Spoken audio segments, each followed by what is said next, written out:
Hello students, let's see this question. The number of chiral carbons in beta-D glucose is 5, 6, 3, 4. सबसे पहले इसका की concept देख लेते हैं. The key concept of this question is glucose. Glucose topic से पूछा गया बायोमोलिक्यूल के.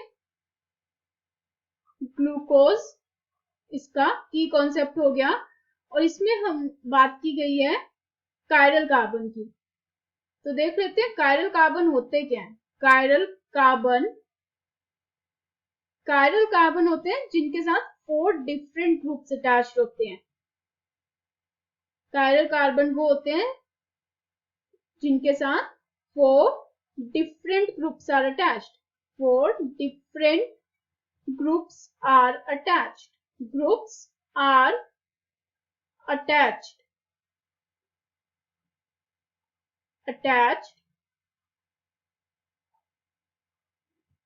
एग्जाम्पल के लिए हम लोग मान लेते हैं कि हमारे पास कोई भी कार्बन है ये और इसके साथ ये X लगा हुआ है, कोई Y लगा हुआ है, यहाँ पे Z लगा हुआ है, यहाँ पे W लगा हुआ है.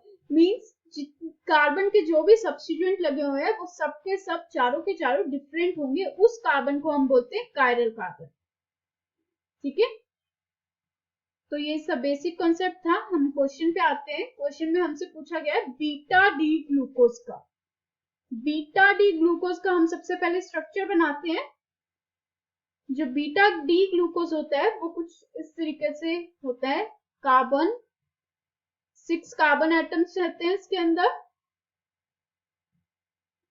6 कार्बन एटम्स. और जो फर्स्ट और फिफ्थ कार्बन होता है उसमें एसिटल बॉन्ड का फॉर्मेशन होता है. इट मींस ये इस तरीके से अटैच होता है. लास्ट कार्बन इज CH2OH और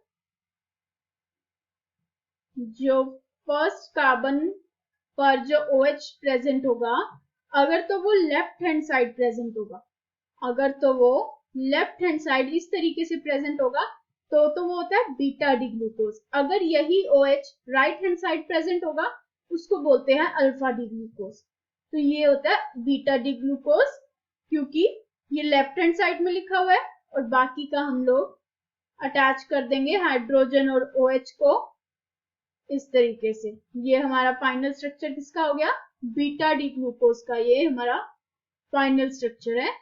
अब हमें देखना है इसमें जितने भी कार्बन प्रेजेंट है उनके साथ किस तरह के ग्रुप्स अटैच्ड हैं. चारों डिफरेंट हैं तो वो हो गया हमारा कायरल कार्बन. ठीक है, तो हम स्टार्ट करते हैं यहां से. इसको नंबरिंग दे देते हैं 1 2 3 4 5 6 कार्बन है टोटल. और जो हमारा पहला कार्बन है इसके साथ एक OH प्रेजेंट है, एक हाइड्रोजन प्रेजेंट है, एक यहाँ से ऑक्सीजन प्रेजेंट है और नीचे दूसरा कार्बन प्रेजेंट है. इसका मतलब चारों डिफरेंट ग्रुप प्रेजेंट है. तो ये हमारा कायरल कार्बन हो गया. सेकंड कार्बन पे हम चलते हैं. तो यहाँ पर भी एक हाइड्रोजन एक हाइड्रोक्साइड है. ऊपर वाला जो कार्बन का सब्स्टिट्यूएंट है वो अलग है, नीचे वाला कार्बन का सब्स्टिट्यूएंट अलग है. तो ये भी हमारा कायरल कार्बन हो गया. फिर हम थर्ड पे चलते हैं. जो थर्ड का जो हमारा कार्बन है इस पर भी एक हाइड्रोक्साइड है, एक हाइड्रोजन है और ऊपर वाला जो सब्स्टिट्यूएंट है, ऊपर जो है हमारे पास 2 कार्बन वाला सब्स्टिट्यूएंट लगा हुआ है, नीचे हमारे पास 3 कार्बन वाला सब्स्टिट्यूएंट लगा हुआ है. तो इसके मतलब इस पर भी चारों डिफरेंट ग्रुप्स अटैच्ड है. तो ये भी कायरल कार्बन हो गया. जो कार्बन नंबर 4 है यहाँ पर भी एक हाइड्रोजन है, एक हाइड्रोक्साइड है और ऊपर जो नीचे दोनों तरफ अलग अलग कार्बन के सब्स्टिट्यूएंट लगे हुए हैं और ये भी हमारा कायरल कार्बन हो गया. फिफ्थ कार्बन चेक कर लेते हैं. जो फिफ्थ कार्बन है इस पर एक हाइड्रोजन है, एक एसिटल का ऑक्सीजन है और CH2OH लगा हुआ है एक और ऊपर की तरफ अलग कार्बन सब्स्टिट्यूएंट लगा हुआ है. तो इसका मतलब ये भी कायरल कार्बन हो गया. अब हम लास्ट आते हैं 6 पर. 6 पर हमने देखा यहाँ पर 2 हाइड्रोजन अटैच है, एक हाइड्रोक्साइड अटैच है और ऊपर कार्बन का सब्स्टिट्यूएंट अटैच है. कार्बन का सब्स्टिट्यूएंट और हाइड्रोक्साइड तो अलग हो गया पर यहाँ पे 2 हाइड्रोजन अटैच्ड है. अब ये 2 हाइड्रोजन तो सेम सब्स्टिट्यूएंट हो गए इसके साथ लगे हुए, तो इसका मतलब ये कायरल कार्बन नहीं है। इन टोटल हमारे पास कितने कायरल कार्बन हो गए?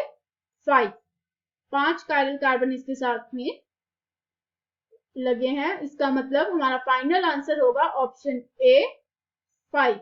ये हमारा फाइनल आंसर हो जाएगा इस क्वेश्चन का। Hope you understood it well. Best of luck.